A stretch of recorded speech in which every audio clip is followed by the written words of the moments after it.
The Red Sox are entering crisis mode here in the first week in May, which is crazy with all the good faith they built right before the start of this season, with the Crochet move and the Bregman move and how great these prospects look. And it looked like a playoff team. And right now they're still only in second in the AL East, but they sit at 18-19 on the season. They have played six games this year against teams over 500. And they will probably have one of those again tomorrow because the Rangers are now 500 after beating you last night. And the problems go deeper than the record, of course. Their bullpen is awful, and they've got no one that's major league level that can play first base, allegedly. Triston Casas out for the season. He's not walking through that door. And the whole last 5 days now, it's been a debate around anybody covering this team, watching this team, on this team, on who is going to step in and play first base. Is it going to be Christian Campbell? Is it going to be Vaughn Grissom? Are you going to roll with Abraham Toro and Romy Gonzalez? Are you going to turn one of your top five prospects in baseball, into a first baseman so that they can make their major league debut? And yet this whole time, you've had a big-time slugger on your roster who was, let's face it, arguably too tubby to play third base. That's why he wasn't an effective third baseman. Played the corner infield. Bregman gets signed. This guy gets moved to DH. And as soon as the first base thing comes up, Alex Cora says everyone's available for first base except Raffy Devers. Raffy's not going to do it. We're not going to force that on him. We told him to throw his glove away. Really? Because we were all on board with Raffy becoming the DH. Lord knows I did plenty of segments on it. There was no world where he should have been playing third base over Alex Bregman. But the guy has been out of the field for a month, and we can't try him at first base. It's almost like we're not understanding how dire this is. You don't have a replacement level major league hitting first baseman for the rest of the season as it stands right now. And there's a better likelihood of them trading for some Garrett Cooper type of jag, than just putting Raffy Devers at first base. He doesn't even need the range that he had at third. We're not even going to try it. I don't understand this. And now this is leading to derision amongst Red Sox Nation for what should be, and some would still argue is, the face of the franchise. Matt McCarthy of 98.5 put out this tweet. So Matt McCarthy he knows his stuff when it comes to baseball, but he's very much of the let's try to become Felger and Maz kind of crowd at 98.5. He was the one who was saying, Tatum was so soft after he missed one game in the NBA playoffs. He's that guy. So take that however you will. But I think he makes a good point here. He says, I think the Red Sox have considered putting Devers at first base dating back to at least sometime last year. I think that's probably accurate. We heard some rumblings about it last year. You knew after that long-term contract, he was not going to live the life of the contract being a third baseman. Okay? It seems that Devers didn't want to. There's only one conclusion, especially after the third base drama this spring training. Devers isn't a team player. Do you think Mookie Betts would move to help his team? How about Bogarts? I bet you Bregman would play first base tomorrow if the Sox asked him, but we can't ask Raffy? It's ridiculous. I guess we just have to keep Anthony in Worcester because we shouldn't dare ask Devers to help the team. I don't know if he can actually play first, but there's absolutely no harm in trying. Given the situation they're in, the whole thing is absurd. I agree with most of the points here. First off, the Xander Bogaerts one falls on deaf ears because he did refuse to play another position. We kind of compared it, actually, this year with Devers playing third and Bregman coming in and Gold Glover playing third base. Xander Bogaerts is not a stellar defensive shortstop, and he really never was. And they brought in a big contract for Trevor Story, who had won a Gold Glove at shortstop, And it was Story playing second base. So the Bogaerts thing, that's incorrect. He did refuse to play a position that would have better suited the team. But Mookie Betts came up as an infielder and converts to outfield because that's where the team needed him, short term and then long term. And he became a platinum glove winning outfielder and one of the best defensive outfielders in all of baseball. That started because the team needed him to do it. And I don't have anything to prove this, but I do think Alex Bregman would do that. I think Alex Bregman was ready to play second base because it was what's good for the team. And the whole thing with this Devers thing, we don't know. Maybe it's coming from Cora. Who knows? But it makes him look like a baby. Or it makes the Red Sox look like they're babying him. This guy's the face of the franchise. And he's not willing to do what it takes for the team to win. Because, McCarthy mentions Bogaerts, Betts, and Bregman there. I'll give you one more name. If it ever came down to this, I think David Ortiz would have played some first base. Shit, Hanley Ramirez played first base. Hanley Ramirez! Guy didn't give a shit about anything. He played first base. He learned it. Played a whole season there. Ortiz would have done it in a pinch. Maybe not for a whole season, but that's from different issues. Devers has more range than Ortiz did.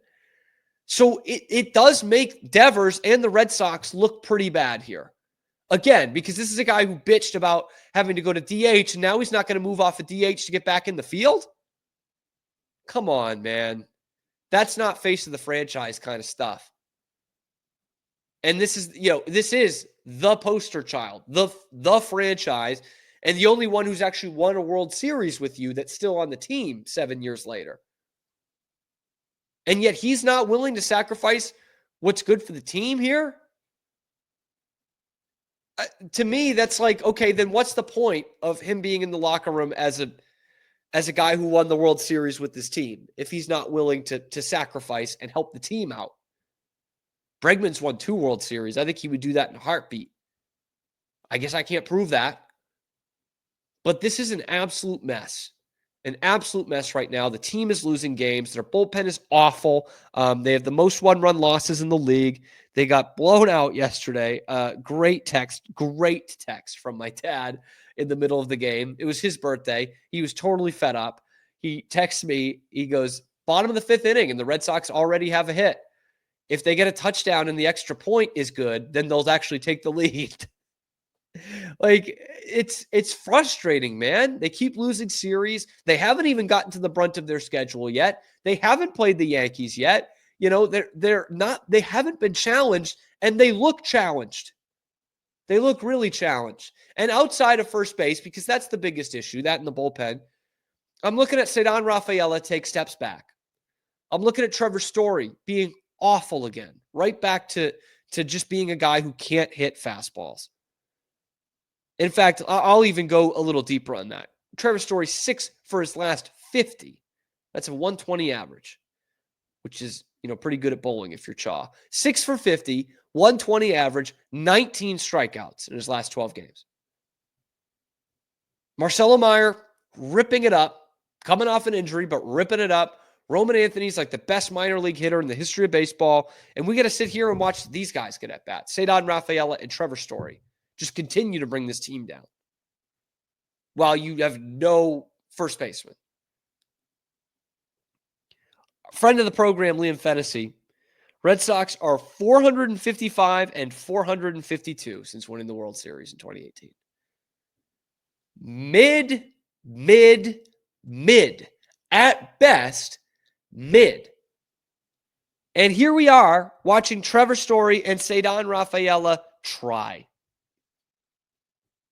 It's sad. It's pathetic. And we're just sitting here watching them try every night. It's even turned the biggest homers, Jared Carrabis, who is a heck of a homer, obviously, but he does know his stuff.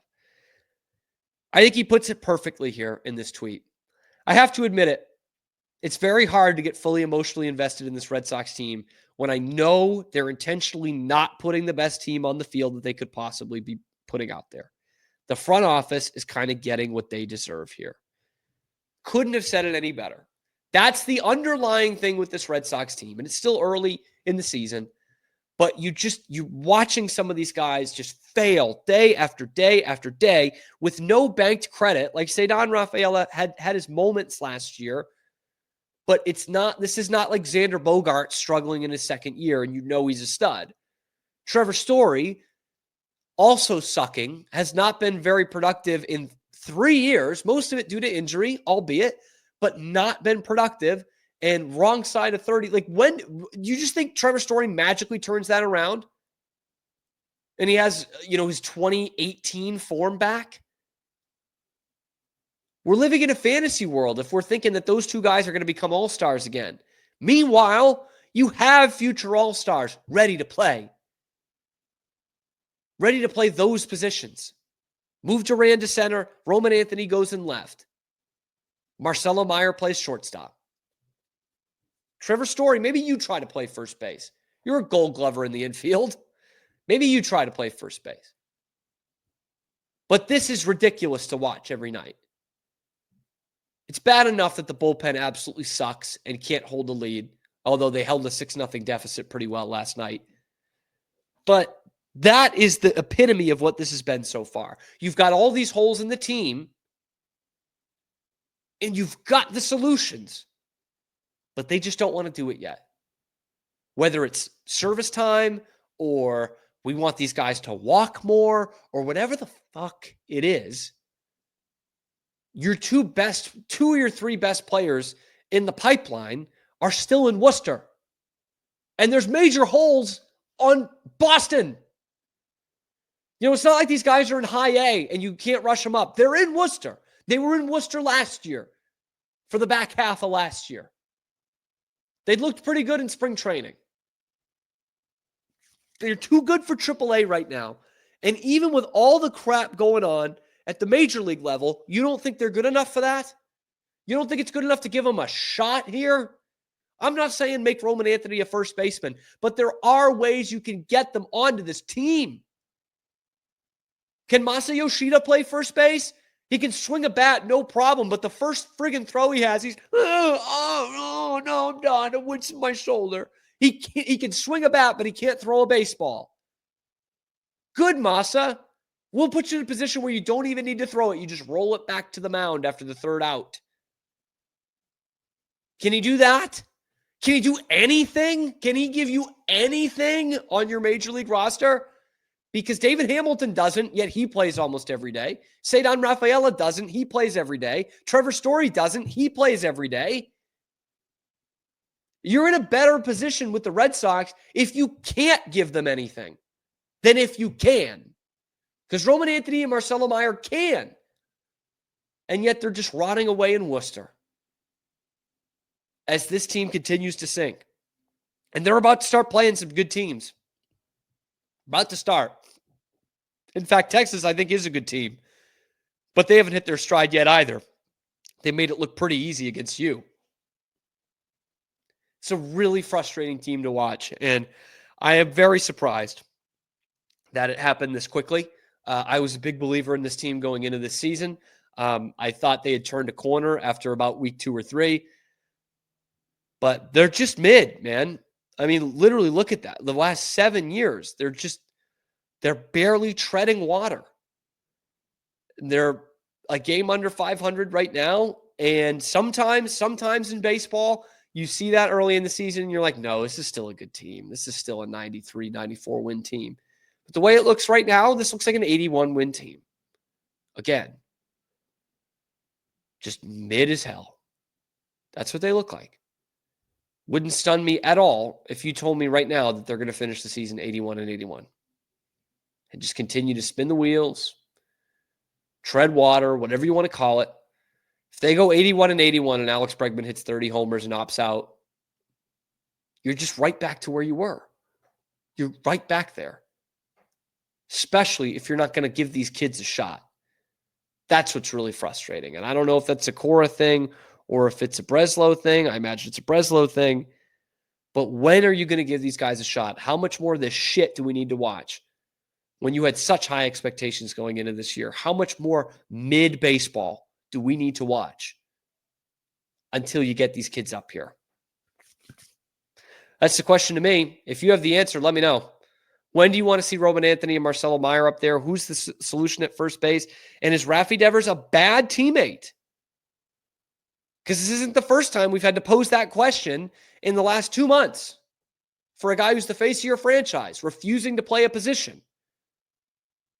He wants to play in the field. You begrudgingly move him to DH. A month into the season, they need some help in the field, and he won't do it. Sounds like a bad teammate to me. I know McCarthy's trying to be, Diet Felger, but I think he's right. Sounds like a bad teammate to me. I don't know. Let me know in the comment section below. Be sure to like the video, subscribe to the channel. It is absolutely free, and it keeps you up to date on everything going on in Boston sports 5 days a week, live on YouTube, high noon Eastern time, and then wherever you get your podcasts as well. Check out the other videos on the channel and find us here. I'm your host, Cam Stewart. Zach Burke keeps us on the air 5 days a week.